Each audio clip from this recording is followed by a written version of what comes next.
So, qualified, what's your next move? Graduation is the crown on your training, but it can also result in uncertainty, sometimes even anxiety, because of all the big questions: what to do next, what to choose, what if you make the wrong choice? You might be unhappy all your life, or so it seems that way. And even if we had plans, maybe this pandemic has destroyed many of them. Modern society also puts great responsibility and pressure on our shoulders. Make your own future? Well, you can, but the downside is that if you fail, it's your own fault. No wonder we look around for answers, for guidance. If only God would answer us directly or by text or circumstances, and yet it seems sometimes it rarely happens. So we hesitate, we postpone. If any of this resonates with you, even as a young graduate or perhaps an older graduate, then this is the question that Rick is going to deal with today. Dr. Rick Paul, who was previously the regional secretary for Eurasia in ICMDA, is a general thoracic surgeon in Amsterdam in the Netherlands, and with his wife Ineke, also a doctor, he served as a medical missionary in Nigeria in the late 1980s. On return to Holland, he specialized in general surgery, followed by surgical oncology, and then general thoracic surgery. He has a keen interest in training students and residents, and many of you will know him as a speaker at ICMDA conferences in the past. He first really got involved with ICMDA in 2010 in helping to organize the Rotterdam World Congress in 2014. And then, as I mentioned, from 2015 to 2020, he was regional secretary for the Eurasia region, which has since been split into two halves because we couldn't find anyone else to step into his shoes. Ineke and Rick have 4 children. They're all teachers, and 9 grandchildren. And he's going to retire as a surgeon this year, but hopes to remain involved in student work. And we're very anxious to keep him involved. So Rick, it's a real pleasure to have you here today. And we look forward to what you have to say on qualified. What's your next move? Thank you. Well, thank you, Peter. And hello, everyone. As my old boss used to say, you have to learn from the mistakes of other people. You simply don't have time to make them all yourself. So what we will speak about now is, when you qualify, what's your next move? First of all, congratulations. You qualified. You're now a doctor, a dentist. But what are your plans? What are you going to do? For many, these questions are difficult. I found out, talking to students over the last years before the pandemic, for many, this is how they see the future. I've taken this picture from somewhere, and it's these small wooden planks connected by rusty cables and a swinging handrail. That's how they see the future.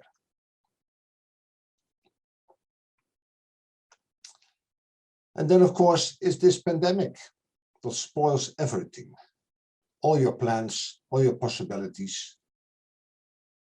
And my question to you, how did you react? With depression, with retreat, complaining, feeling lost? Very well possible, and happens often. Or, and also possible, were you thinking, were you reflecting, expecting maybe, and hopefully preparing? And my big question to all of you is, could it be that we were ill prepared, that this pandemic only brought to the surface what was already going on for a long time? And can I invite you to look at some factors that may have created the fog? And I'll name 3. The culture and us. We'll briefly discuss our faith and also our use of time. And I'll do it a bit in the way of ice flake jumping. That used to be a sport in Holland in the days before the climate change. It was a bit dangerous, which also made it exciting. And the thing was, you touch briefly and you keep moving. And that's what I will do in this presentation. We will touch briefly and keep moving. And so I would like to have most of the time available for discussion. Our present culture, and it's called postmodernism. I won't deal with all the modernism things, but the postmodern culture is what we have now. There is no real truth, no absolute value. And in this culture, we don't need a God. We don't need God. We use science. And it is a culture of rapid changes, volatility. And it's also a culture where you get more and more information about almost everything, but little wisdom. And it has major consequences, because science tells us how things are, how things work, but it only tells us that. Science will never give us the why. And that is a question we all feel. Why am I here on Earth? What's my destination? What should I do? And actually, this modern Western civilization is the very first in history to have no agreed answer on the purpose of life.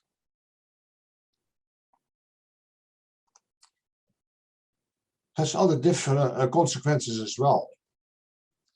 In that culture, we are now made responsible for our own future. And there are a lot of expressions that all start with self. It's the self-expression, it's the self-realization, self-fulfillment, self-discovery. It's all about you can get it, so do it. Yes, you can. The downside is, if you fail, then it's your fault. You are a loser. And who of us wants to be a loser? And this postmodernism also affects our learning. Why should you learn facts if there are no real truths? You'll just Google the information and then decide how to act or how to react. And how do we get all this information? It's no longer with the big books. We get fast food info. We've gone from the big books to the small books, to summaries, to outlines, to headlines, to tweets. All very fast, rapidly changing. And the result? Many people postpone the big choices in their life. They have a bewildering number of things they can choose from, and they postpone. They postpone the decisions in career. They also postpone the big decisions in relationships. And the underlying feeling is, if I make the wrong choice, I'll be unhappy all my life. And what you see, that people start to avoid risks. What if? Because a risk is something where you don't see the result, the outcome. It's unsure. And people avoid taking risks.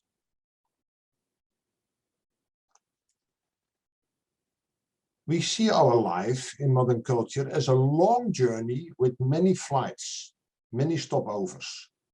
And if you miss one flight, you miss all the other ones. The whole journey is gone, and your life will never be good. It's wasted. And what about us? The young generation is the generation living with technology, the smartphone. We are a member of the information age. We have data about almost everything. We are also activists. We want to make an impact.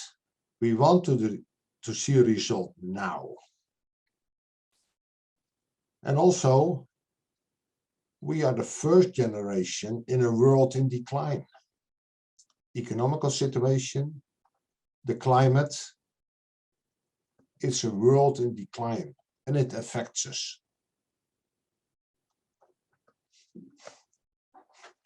How is your faith?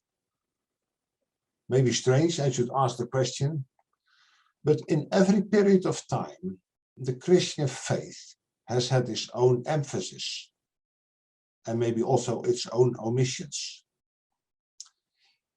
In the very old days, at least in the Western world, theology was very Christocentric. The emphasis was on the atonement, on justification. Man had sinned, and in order to be reconciled with God, we needed the atonement. A very influential was an old book from the 11th century by Anselus of Canterbury. Why did God become man? For the atonement. And can I say that today it's here and there somewhat more anthropocentric. Mankind is in the center. And it's all about the strong God as our Father notion. Well, it's true. He is. But maybe some think that God is there to help us. That is the center of our faith. I sometimes think that evangelicals suffer more because the evangelical Christians have these very strong loving Father notion. And because of that, they very often expect a direct answer from God for every decision they have to take. And I tell you, it rarely happens. God will speak through his word. If you follow him closely and you read his word, you will see the principles. But he rarely will give you a very direct answer. Well, it happens, but rarely. And what is the result? People become anxious and they feel lost. But we want to find God's will. And we then desperately seek God's answer, directly or in dreams. Certain Bible verses, I would say isolated Bible verses, or they will deduct God's will from special circumstances. And that's because how we are. We want the answer here and now. And we also expect him to clear the roads in our life, to help us. I'm painting in black and white, but that's for clarification. May I take you back to the Bible and say, nowhere in the Bible God promises a smooth life. A safe arrival, yes, but not a smooth life.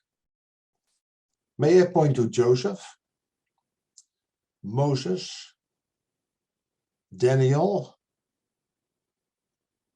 Esther, who had to become a king, the wife of a pagan king, Paul. None of them had an easy life, and God used them mightily. And I would say God will give us light for the next step. We'll talk about that, but not a clear view until the horizon.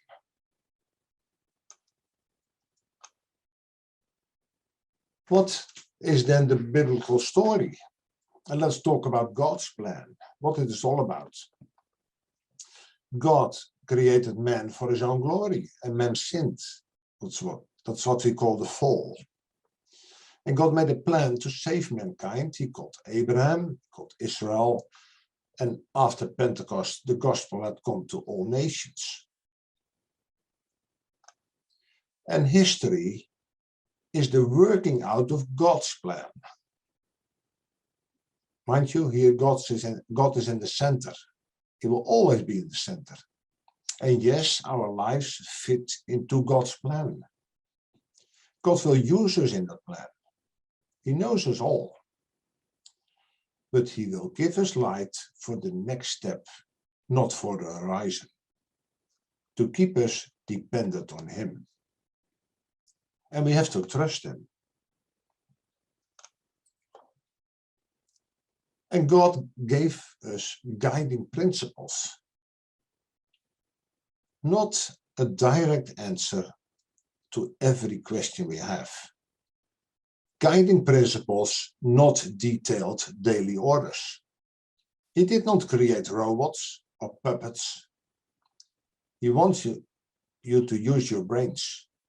You've got good brains, you're qualified, use them. And no, God does not take risk with you. Because a risk is an action not knowing the outcome. But God knows the outcome, always. But will we get all answers? No, we won't. There will always be hidden things. God's thoughts are higher than our thoughts, Isaiah 55. But he has disclosed his mind and will so far as we need to know for practical principles. And the big question for us is this one. Will my choice bring me closer to God or further away? That's the guiding principle. We'll briefly talk about time. We are now connected with everyone, everywhere, all the time. And I've named that hyperconnectivity, and it affects us. There are many people with burnout, doctors, pastors also, and they say we do not live, we are being lived.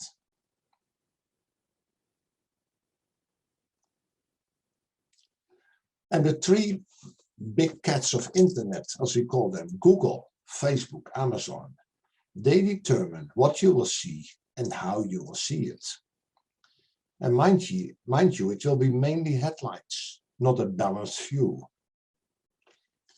And they use very clever algorithms to keep your attention.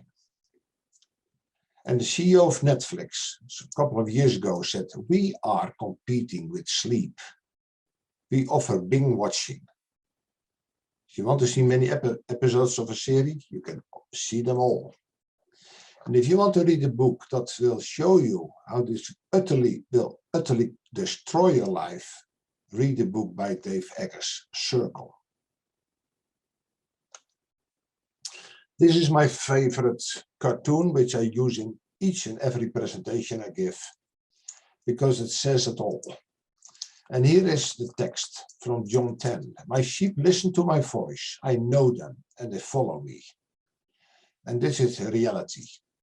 Here is the sheep sitting with his television, computer, radio, and so on and so on. I said, I wonder why I don't hear from the shepherd anymore.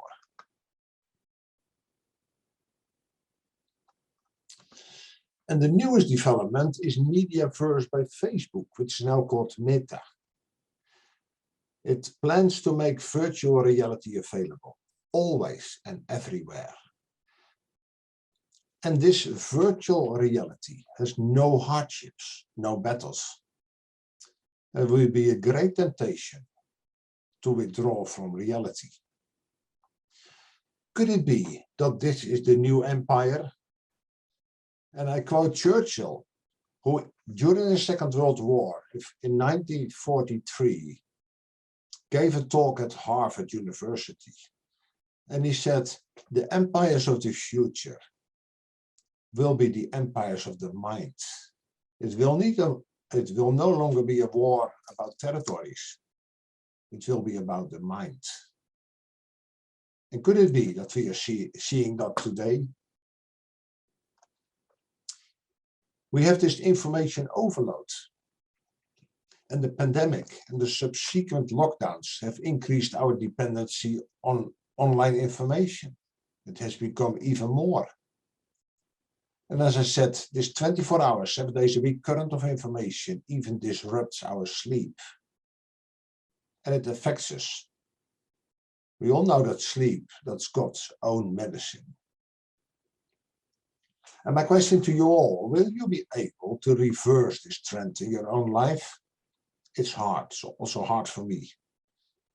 If you want people to put down their phones, you almost have to amputate their hand. Now, how can we overcome our G4phobia? I found this word, I like it. It really exists. It was new for me. It's the fear of crossing a bridge. Can we overcome our fear of crossing the bridge? Do we know how to enter the future?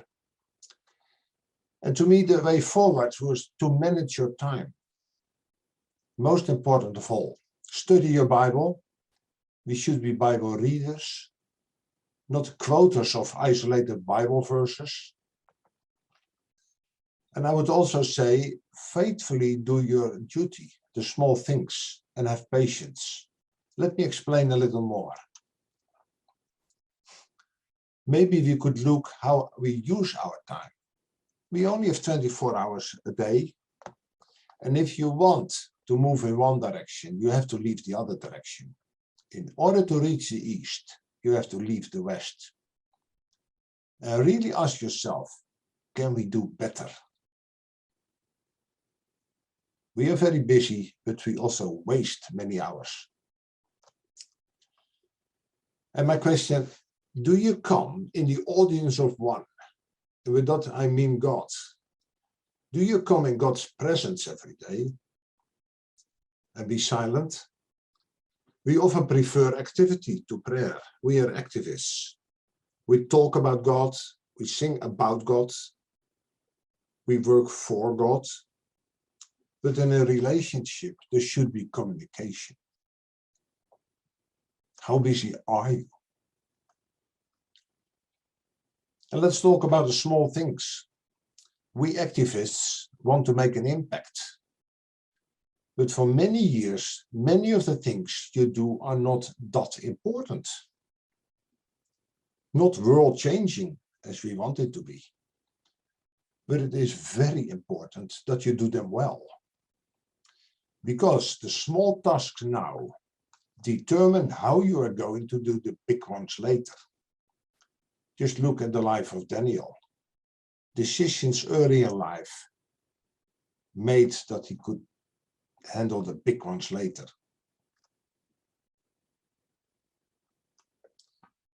And if you want to read an interesting book, it's Run with the Horses. First learn to do the small things well. And that's a text I hadn't read before, although I read the Bible. Jeremiah 12. If you have raced with men on foot and they have worn you out, how can you compete with horses? And if you already stumble in a safe country, how will you manage in the thickets by the Jordan? And that's why you should learn to do the small things well, faithfully. So what to choose? I usually say, and it's an African expression which I very much like, what makes your heart sing? What are your talents? God made you that way. Don't look for the big positions, for the big money. What makes your heart sing?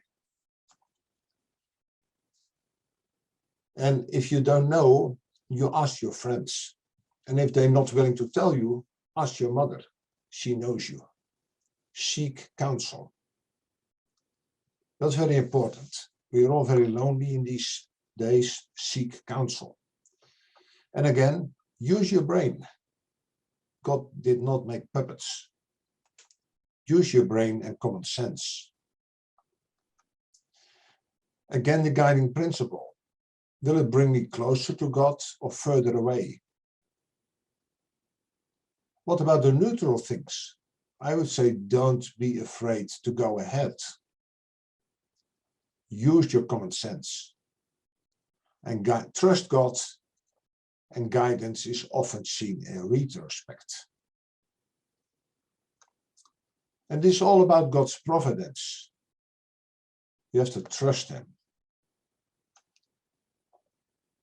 God's timing is often different. Yes. But you know, it takes longer to grow an oak tree than a stalk of corn. God is never in a hurry. At least He seems so. And I'll come towards the end and I quote some thoughts from poetry and prose. And it's The Man at the Gate. And it's quoted by King George VI in 1939, the outbreak of the Second World War. And it reads, "And I said to the man who stood at the gate of the year, give me a light, that I may tread safely into the unknown. And he replied, go out into the darkness. Put your hand into the hand of God, and that shall be to you better than lies, and safer than a known way."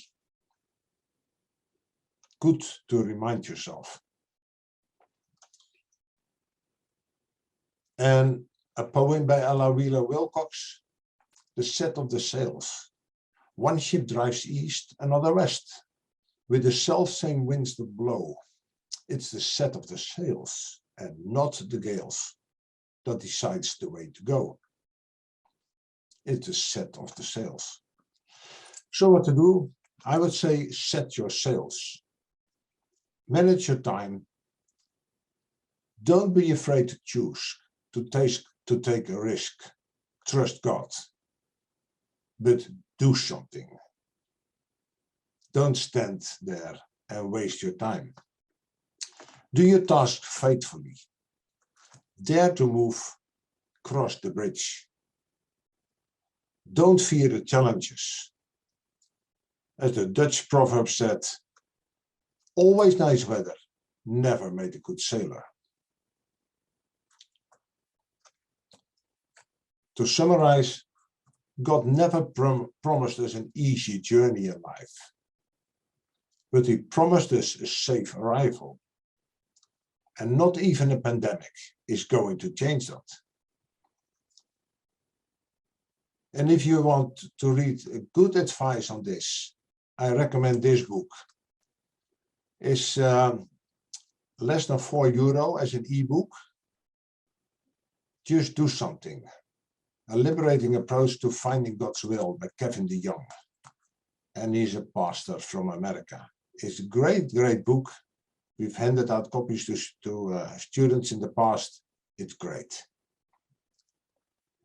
Well, I end and looking forward to discuss.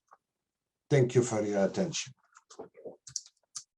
Thank you very much, Rick. We've been listening to Dr. Rick Paul on Qualified, What's Your Next Move? And we now have got a time of question and answers. And Rick, the first one here from Sadok Kambali, who's saying, how do we get time to talk to God when we're busy on call? Some advice there. Yeah, that's a good question. How do we find time? Actually, it is, we need more time, give us more hours, and that we don't get. I remember as a young doctor, I decided to start earlier in the morning, half an hour early or 1 hour early, and I think I kept it for about 2 days, and then I failed. I've learned to use the opportunities, and there are many. There are when you're standing alone in an elevator. There are when you travel in public transport. You can use Doctor's Life Support, the little booklet that fits into the pocket of your white coat. Read these small devotions daily. I would say start with the small things. Use for the little 5-minute breaks and use those. And if it becomes a habit, you'll see you'll find more and more time. But also don't forget the advice. If you want to reach the East, you have to leave the West. You might have to look in your agenda and say, well, I could have saved some time by not doing this or not doing that. But start with small steps. Thank you, and that's great. You talked about learning how to use time, and this contrast between, on the one hand, we're incredibly busy, but we also waste many hours. How can we be more aware of the way that we're wasting time in order to steward our time more effectively, particularly as a junior doctor or dentist with lots of things on the go? I would say you first start with a diagnosis before you start with treatment. And if you see it, if you see the problem, you become aware of the problem. That's half the cure, because then you start to look for solutions. The problem is that we are so much, let's say, floating with our own culture, which determines the way we should use our time. I remember that it greatly helped me during my training days, which was in those days 100 hours a week at least. We never had a television at home. And it was for a very practical reason. Well, first of all, the news starts with good evening, and then they explain why that is not true. But it was actually, if you're tired and you watch the news, you watch the advertisements, you see the first 3 minutes of a film, then I want to know how it ends. And before you know, the evening is spent. And I can't give this, not a one-size-fits-all solution.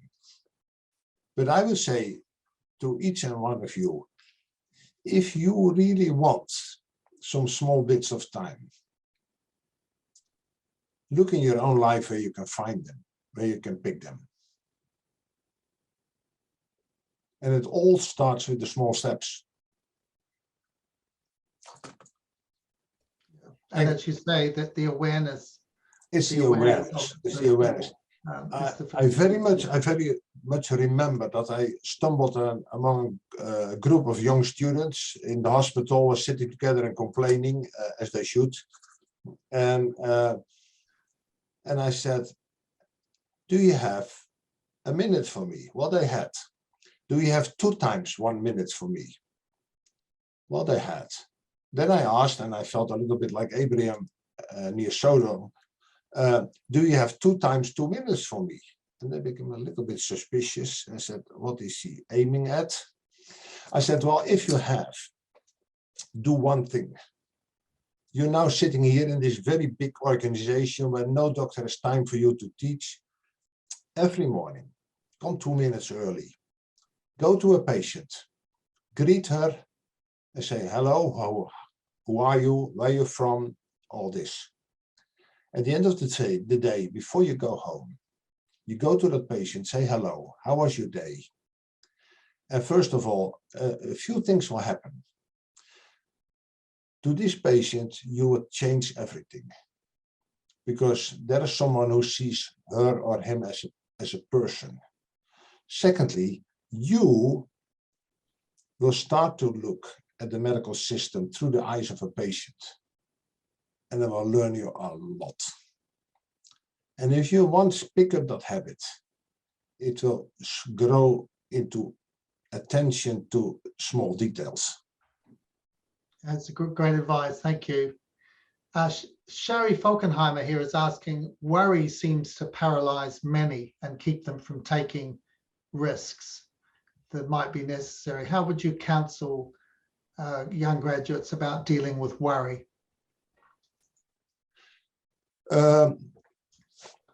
Realizing that it is worry. And that's not taking it away, but also realizing about the providence of God. And that's, I think that's something that is neglected nowadays. And it paralyzes us.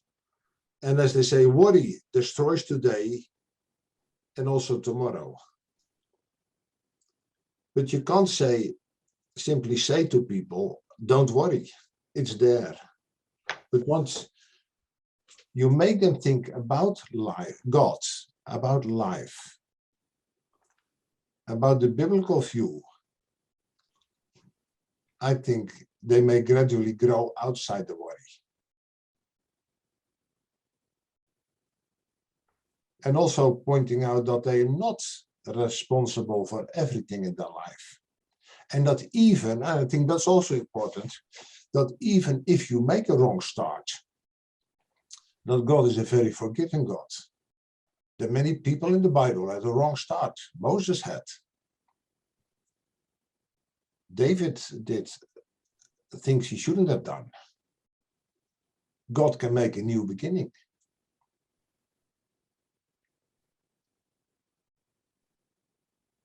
Thank you. That's incredibly helpful, because I think a lot of people do worry that they make a mistake, they take a wrong step, they get something wrong, and they think, okay, my whole life is destroyed, it's going to be wrecked. Can you just say a little bit more about how God sees our mistakes as we go along, and how he uses them to build us into the kind of people he wants us to be?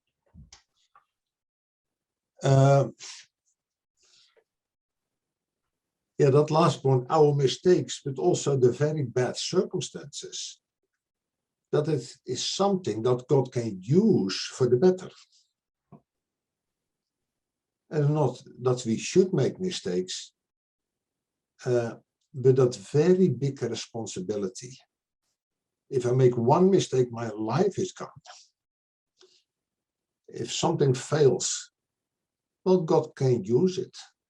And it's so amazing that Joseph, of course, his brothers didn't do the right thing, but he, at the end of his life, or when he met his brothers, he clearly pointed it out. That's what happened. Because the whole nation of Israel had to be saved from hunger. That is why it happened. You see that again with Esther. Just realize it. There's a Jewish girl that's selected to be the wife of the king, and well, no promise that she was going to win. She could be even there just for one night and then be sent away. But Mordecai said, you have to go to the king. And it might very well be that this all happened, that the people of Israel should be saved. And then again, he laid it back in the hand of God, because he said, but if you don't go, God will find another way to save the people, but you will perish. Quite strong. Yeah, and a reminder that God's purposes are never thwarted. He will always achieve his aims, and so important to make us available for him. Well, yeah. Yep. I came in Nigeria, and I was at a very old mission station, and there was a print on the wall from I think 100 years ago, a Baptist organization, and it showed an altar with an ox being slaughtered and offered, and it showed the ox pulling the plow, and it read, ready for either or both. And you see, we want to do something for God, but then we want our reward here. Yeah, if you work on the mission field, you like to come back and be, let's say, honored. But look at John the Baptist. He was active for a short time, and then, his head was cut off. And those old missionaries, they understood we are ready for either pulling the plow or being offered, or both. Nowadays, we would have done that different, like Daniel. He came to a very high position, and naturally he would return back to Jerusalem to spend his last days among his family, and all this never happened. God has his own way. Rick, I wonder if I could ask you about information overload. And certainly when you and I trained some too long ago to even imagine, we just did not have a lot of the distractions and temptations that are here today. I mean, certainly there's a sense in which the smartphone has changed everything, isn't there? But I can remember getting my first email accounts in the early 1990s. That was quite some way through my life. So can you tell us a little bit about how do we cope with information overload and be more selective in what we listen to? What have you found as helpful? I had a very exciting experience when I did some training in Japan, and I stayed in Tokyo in the Ginza area, and I had a terrible headache for the first week because they had these neon lights flickering and going off and on everywhere and all day long, and it affects you. After 1 week, no longer. The same way, when you go to a new job, new environment, after the first day, you are exhausted because too many new things coming in. And after 2 weeks, it's over. We learn to filter. We learn to filter the amount coming in, and we learn to filter use periods that you allow information to come in. And that really happens.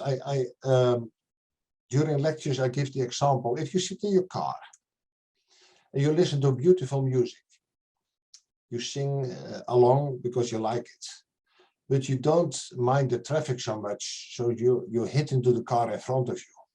And out of the car comes a guy from 2 meters by 1 meter by 1 meter, looking very threatening. On that moment, you don't hear the music. Your ears are okay, the radio is playing, but you don't hear it.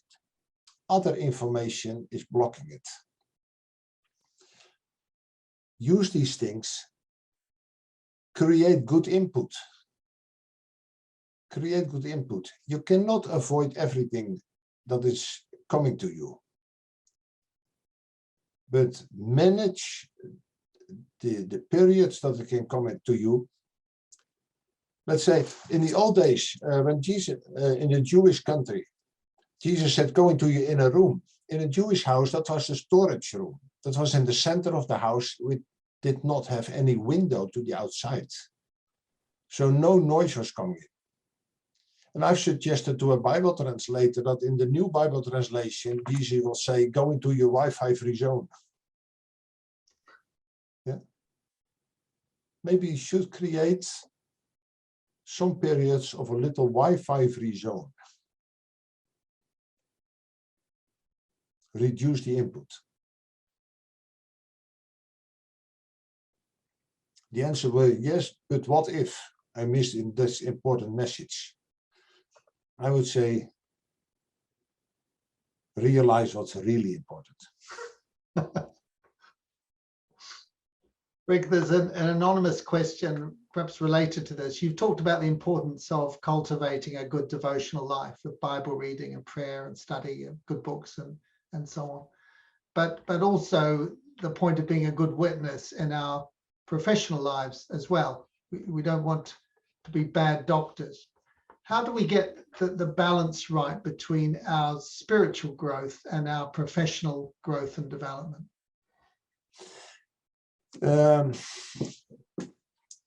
Our tendency is to not stay in the middle.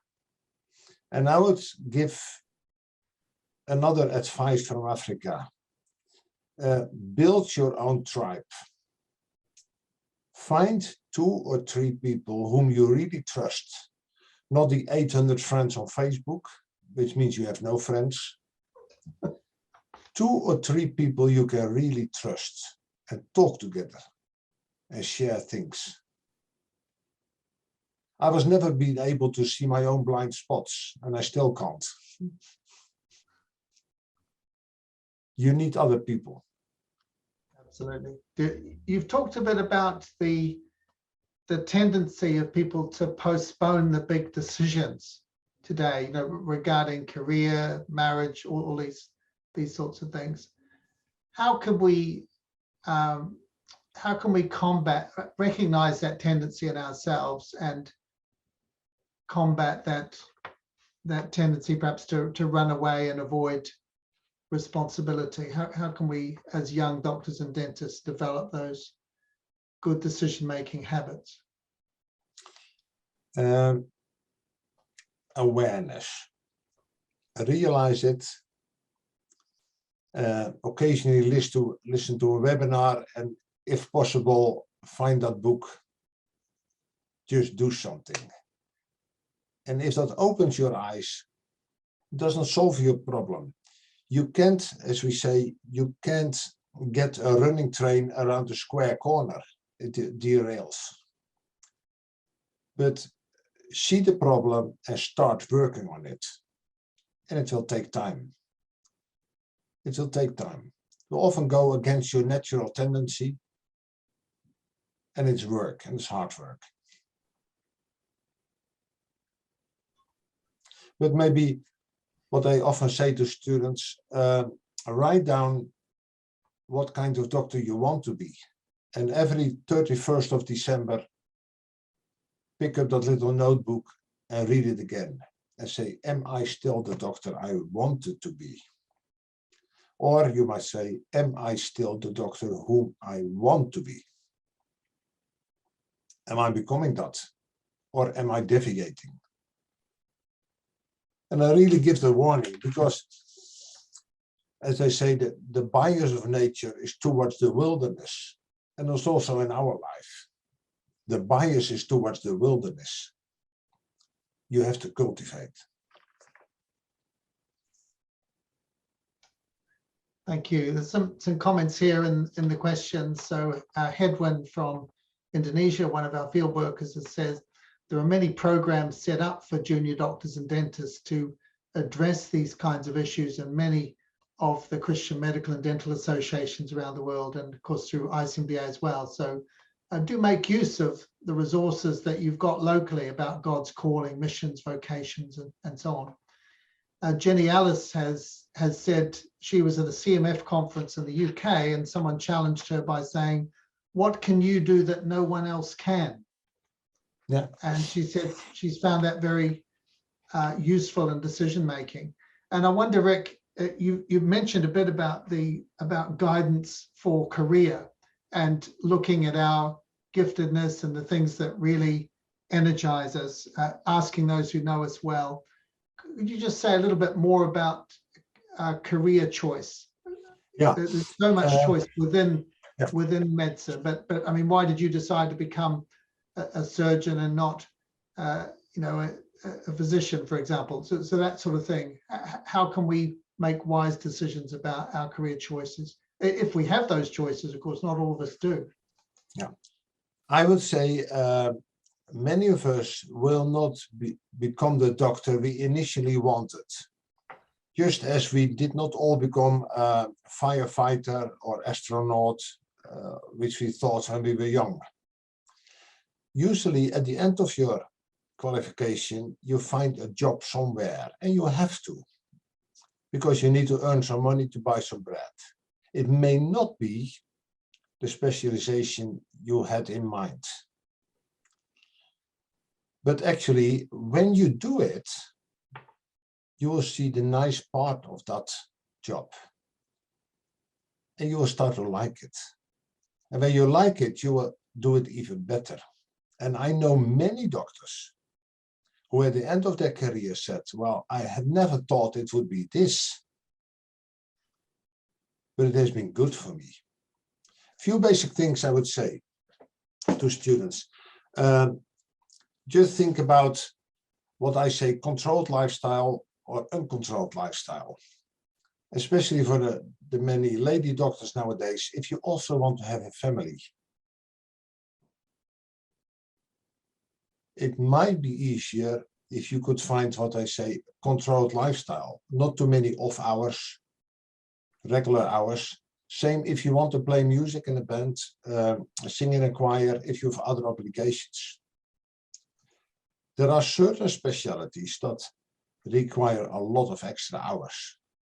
That's what are sometimes, as I say, life eating. It eats you. That I would say.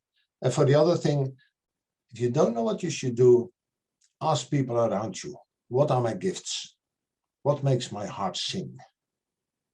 And don't go for the big money. Don't go for the high position. Then for sure you're aiming at the burnout. Do something that makes your heart sing, that fits your talents. God created you that way.